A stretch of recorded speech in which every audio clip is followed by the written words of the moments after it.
नमस्कार मित्रांनो, स्वागत आहे तुमचं आताच्या ब्रेकिंग न्यूजमध्ये। मित्रांनो, परदेशामध्ये वाहन चालवण्यासाठी आवश्यक असलेला आंतरराष्ट्रीय वाहन परवाना काढणाऱ्यांच्या संख्येमध्ये दिवसेंदिवस वाढ होत असून गेल्या 3 वर्षांमध्ये 14,744 पुणेकरांनी आंतरराष्ट्रीय वाहन परवाना काढलाय। पुणे प्रादेशिक परिवहन कार्यालयामध्ये याची नोंद करण्यात आली असून आंतरराष्ट्रीय वाहन परवानाधारकांची संख्या वाढल्याचं दिसून आलंय। नोकरी, शिक्षणासाठी परदेशामध्ये राहणाऱ्यांची संख्या मोठी असून अशा भारतातील नागरिकांना वाहन चालवण्यासाठी आंतरराष्ट्रीय वाहन परवान्यांची गरज असते। यासाठी देशातील ज्या ठिकाणी तो राहायला आहे तिथल्या RTO कडून त्याला आंतरराष्ट्रीय वाहन परवाना हा काढावा लागतो। 2018 पूर्वी ही प्रक्रिया मॅन्युअली असल्याने त्याला फार विलंब लागत असे। नागरिकांना आता परवाना काढणं सोपं जावं यासाठी 2018 पासून ही प्रक्रिया पूर्णपणे ऑनलाईन करण्यात आली आहे। यानुसार संबंधित अर्जदाराला परिवहन मंत्रालयाच्या वेबसाईटवरनं सारथी अंतर्गत ऑनलाईन अर्ज करावा लागतो। या ठिकाणी कागदपत्र स्कॅन करून तुम्हाला अपलोड करावी लागतात।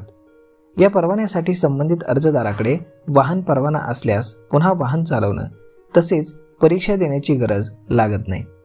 मात्र त्यांचं सध्याचं ड्रायव्हिंग लायसन्स, पासपोर्ट आणि व्हिसा याची पडताळणी केली जाते।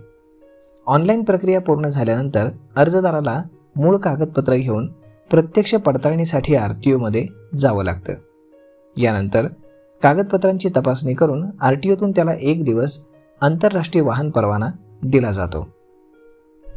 मित्रांनो, गेल्या 3 वर्षांमध्ये आंतरराष्ट्रीय वाहन परवाना काढण्याचं प्रमाण वाढत असून 2022-23 या वर्षामध्ये 4,294 तर 2023-24 मध्ये 5,210 आणि जानेवारी ते डिसेंबर 2024 या कालावधीमध्ये 5,270 जणांनी आंतरराष्ट्रीय वाहन परवाना काढलेला आहे। सध्याचा वाहन चालक परवाना, पारपत्र, व्हिसा आणि याची पडताळणी केल्यानंतर अगदी एका दिवसामध्येच आंतरराष्ट्रीय वाहन परवाना हा देण्यात येतो। तर मित्रांनो, अशा पद्धतीनं तुम्ही आता पुण्यामधनं देखील आंतरराष्ट्रीय वाहन परवाना काढू शकता आणि फक्त पुणेच नाही तर तुमच्या प्रत्येक RTO कार्यालयातनं तुम्ही तुमचा वाहन परवाना हा घेऊ शकता आणि परदेशामध्ये देखील तुम्ही बिनधास्त गाडी चालवू शकता।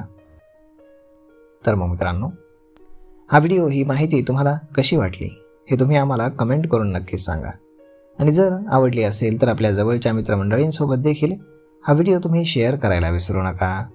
धन्यवाद।